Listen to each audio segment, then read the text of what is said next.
Өнөөдөр олон улсын гэр бүлийн өдөр. Тэгээд нэгдүгээрт гэр бүлийн талаар бас онцолж нэг цөөхөн хэдэн үг хэлье гэж бодсон юм аа. Монгол улсад 3.5 сая иргэн байгаа, 997 орчим одоо өрхөд хуваагдж байгаа. 167.6 мянган өрх бол яг одоо хүүхэдтэй өрхүүд байдаг. Жилд өнгөрсөн оны хувьд нэг 14-15 мянган гэр бүл шинээр одоо гэрлэлтэд бүртгүүлсэн бол 4.5 мянга орчим гэр бүл одоо гэрлэлтэд цуцлуулсан байна. Дийлэнх нь буюу одоо 3 мянга орчим нь 10-аас дээш жил одоо ханилсан гэр бүл гэрлэлтэд цуцлуулсан байна. Гэр бүлийн үн цэнийг нэмэгдүүлэх, гэр бүлд учирч байгаа стрессийг бууруулах нь бол бас төрийн нэг талын одоо бас хариуцах асуудал мөнөөс мөн. За гэр бүлийн тогтвортой байдлыг нөгөө талдаа бас яг хөшүүрэг болгох үүднээс хамтын тэтгэврийн асуудлыг нийгмийн даатгалын тухай хуулиар бас оруулсан 24 оны 1 сарын 1-ээс хэрэгжиж байгаа. Гэр бүлийн тухай хуулийн 7-гийн 1 зааснаар гэрлэлтэд бүртгүүлсэн. За 20-оос дээш жил одоо хамт амьдарсан бол 2 насны одоо 2 өндөр насны тэтгэвэр авагчийн аль нэг нь одоо тэнгэрт ивсэн тохиолдолд үлдэж байгаа хүн нь тухайн одоо бурхны оронд дэвшсэн хүнийхээ тэтгэврийн одоо 20%-ийг өөрийнхөө тэтгэвэр дээр одоо нэмэлтээр авах юм хуулийн зохицуулалт хэрэгжиж байгаа 24 оны 1 сарын 1-ээс. Тэгэхээр яг бас нэг талдаа нийгмийн даатгалч гэсэн өөрөө нэг талдаа одоо бас гэр бүлийн харилцаа болон одоо энэ хамтын тэтгэврийн асуудлыг бол дэвшүүлсэн өөрөө бас сайн юм аа гэж. За нэгэнтээ одоо үүнийг бол бас хүмүүс мэдээсээ хуулийн хэрэгжилтийг улсын хурлын гишүүд бас сурталчлах ёстой учраас энийг хэлж байна. За нийгмийн даатгалын харилцаатай холбоотой энэ хөгжлийн төлөвлөгөөнд орсон 2-ын 12-ын 1-ийн 1 дээр үндэсний баялагын сангаар дамжуулж хуримтлалын хөтөлбөрийг хэрэгжүүлж иргэн бүрт хуримтлалын нэрийн дансанд хөрөнгө хуримтлуулнаа гэдэг нийгмийн даатгалтай холбоотой бичсэн байгаа байхгүй. Тэгэхээр яг одоо үндэсний баялагын сангийн хуримтлалын одоо зарцуулалт нь зөвхөн орон сууц, эрүүл мэнд, боловсролт зарцуулах одоо юм боломжтой байгаад байдаг. Гэтэл эдгээрт одоо зарцуулах шаардлагагүй, эдгээр харилцаа нь одоо хангагдсан байгаа иргэдийн хувьд яах вэ гэдэг ийм том асуулт үлдэж байгаа. Тэгэхээр үндэсний баялагын сангийн тухай хуулийн 10 дугаар зүйлийн 14-ийн 1 дээр тэтгэврийн насанд хүрсэн иргэн хуримтлалын нэрийн дансанд дах мөнгөн хөрөнгөө нэг удаа нийт дүнгээр нь бэлнээр нь авч болно тэтгэврийн насандаа хүрэхлээрээ.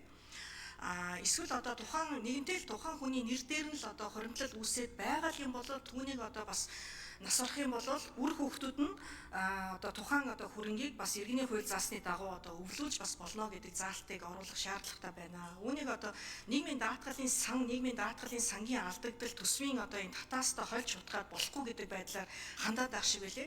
Гэтэл үүнийг холихгүйгээр эрүүл мэнд боловсрал орон сууцтай зарцуулахгүй хүн эдгээр мөнгөө бас өөртөө зарцуулах хэрэгтэй юм шиг үүнийгээ одоо нэмэлт тэтгэвэр байдлаар одоо зарцуулах олон улсын туршлагыг Монгол улсад нэвтрүүлээч гэдэг ийм асуудлыг яриад байгаа юм аа. Энэ боломжтой юу үгүй юу гэдгийг Гантөмөр сайд уу эсвэл одоо сангийн яам уу хариулж өгөөч. Одоо баялагын сангийн тухай хуулийн өөрчлөлтүүд бас явж байгаа. Энэ дээр бас энэ хөгжлийн төлөвлөгөөнд оруулах нь зүйтэй байхаа гэж үзэж байна.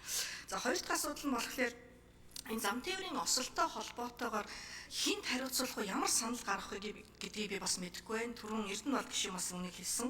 Зам тээврийн осолд жилдээ 25 мянган орчим хүн одоо зам тээврийн осолд өртөж эрүүл мэндийн байгууллагт хандаж байгаа. За үүнээс 5 мянга нь бол хүүхэд, за 51 хүүхэд бол зам тээврийн ослын улмаас нас барсан. Тэгэхээр үүнийг хэн хариуцаж хийх вэ? Осол нь хууль зүйн яам цагдаагийн газар бүртгэгдээд зам тээврийн яамд байгаад идэг. Жолооны курс, жолооны одоо энэ үнэмлэх курстэй холбоотой харилцаанд боловсролын яамд байгаад байдаг. Салбар дунд нь орхигдоод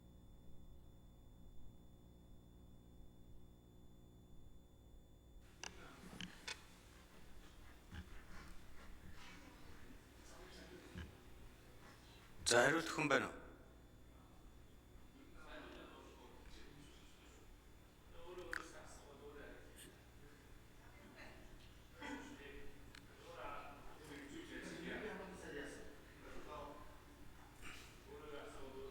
Сайд чинь төр чөлөө аваад гарцсан байж байгаа мөрцөл төрийн нэр нэ.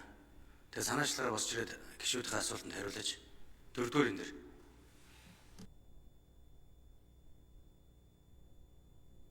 Улсын хурлын гишүүн Арын зэг гишүүний асуултанд хариулъя. Гэр бүл үлэмж нийгмийн хамгааллын төрийн нэрийн бичгийн дарга мөнхцөл. За хуримтлалын сангийн асуудлыг гэр бүл хөдөлмөр нийгмийн хамгааллын сайдын эрхлэх хүрээний асуудалд хуулиар зохицуулж өгсөн. За энэ хүрээнд бол 2010 24 онд бол 480 орчим тэрбумыг ипотекийн зээлийн их өсвөрт бас хуримтлалын сангийн хөрөнгийг зарцуулсан байна.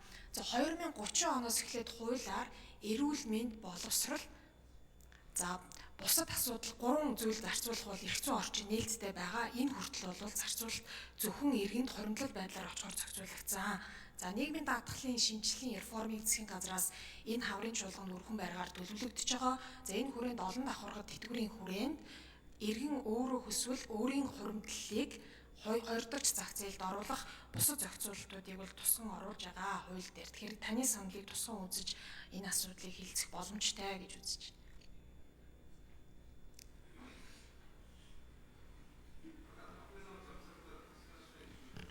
За мөн түүнчлэн зам тавирын осолд өртсөн асуудлаар хүүхдийг одоо эндэгдэл нэмэгдсэн. За мөн түүнчлэн гэмтэргийн улмаас хохирж байгаа хүүхдийн тоо нэмэгдэж байгаа. Энд салбар дундын зохицуулалтууд дутагдж байгаа учраас яамдын төрийн нарийн бичгийн дараагаар ахлуулсан ажлын хэсэг өнгөрсөн 7 хоногоос байгуулагдаж хүүхдийн эрх хамгааллын асуудлаар одоо бодиттой ажил хийхээр ажиллаж байна. За өнөөдөр гэр бүлийн өдөр болж байгаатай холбогдуулаад за мөн манай яамнаас гэр бүлийн одоо сайн сайхан байдлыг нэмэгдүүлэх, гэр бүл цуцлтыг бууруулах чиглэлээр шүүхийн ерөнхий зөвлөлтөд хамтарч за сэтгэл зүйчдийг ажилуулахаар бас энэ оноос ажиллаж байна. За юу ширэн зэвшин тодруулжсэн. За хөрхийн манай мөнхцөл төрийн нарийн бичгийн дарга тэгэл уулзаал хариулж гин. Гэтэл Гандамар сайдаа хүний хөгжлийн асуудал эдийн засаг хөгжлийн яамны бас эрхлэх хүрээнд хуулиар одоо бас орцсон байгаа. Тэгэхээр одоо энэ хүүхдийн эндэгдэл хөгжил асуудлууд бол бас танай яамд хамаарч байгаа учраас шадар сайдын хувьд тэргүүн шадар сайдын хувьд та бас энэ асуудалд анхаарч өгөөсэй гэж би нэг талдаа хүсэж байна. Хоёр дахь нь бол зам тавирын осолж гэлтгүй энэ архи сахтууруулах ундааны хэрэглээтэй холбоотой өдөрт 3 хүн спиртэд хордож насарж байгааг одоо засгийн газар маань бас анхааралтай аваасай. Яагаад энэ архи сахтууруулах ундаанд хордоод байна уу? Хэрэглээндээ байна уу? Эсвэл одоо хуурамч болохгүй архи хэрэглээд байна уу? Хин энэ дээр хяналт тавих вэ? Гэдэг ийм асуудал байна. Энийг одоо бас хөгжлийн төлөвлөгөөнд анхаарч болох уу? Хинд нь хариуцуулж болох уу? Гандамар сайдаа. За Гандамар сайд хариулт өгье. Тэгээ ер нь бол энэ архины хэрэглээ өндөр байгаа нь бол Монголын асуудал мөн. Тийм учраас архиныхаа хэрэглээг багасгах чиглэлээр архигүй Монгол гэж их олон жил явсан. Сүүлийн үед энэс болоод нас бараад байна гэдэг ийм зүйл байгаа даа. Нас барж байгаа үндсэн шалтгаан бол хөдөлгөөний дутагдaltaй холбоотой. Хамгийн гол зүйл бол хөдөлгөөн. Яаж Монгол хүнийг хөдөлгөөнтэй болох вэ гэдэг асуудал байна. Ер нь бол хөдөлгөөний дутагдлаас болоод ихэнх нь сахартай болж байгаа. Тэгээ сахарын өвчтөй хүмүүс архиухаар бол зүрхэн зогсоод судсан дах цус нь бол ерөөсөө бүлгэнсэн байдалтай байгаад байна гэсэн ийм нас барсны дараах дүгнэлтүүд нь бол ингэж гараад байна. Тийм учраас бол энэ хөдөлгөөнтэй байх тал дээр санаачлагыг тал талаасаа гаргаад явах ёстой. За дахин тодруулжсэй. Сайда энэ архи сахтууруулах ундаанд санамсаргүй хордох архи сахтууруулах ундааны улмаас амиа алдж байгаа өдөрт 3 хүн бол яг архинд хордсон хүн байхгүй. Тэрнээс нэг хөдөлгөөний дутагдал юу бол биш. Тэгээ та энийг бас анхаарч илүү судлаараа. Энэ яг архи сахтууруулах ундааны хэрэглээтэй холбоотой борлуулалтын цэг болон ер нь одоо энэ архи сахтууруулах ундааны чанар хиймэл архи одоо гайлаар орж ирж байгаа асуудалд хинч ямар ч хяналт тавихгүй.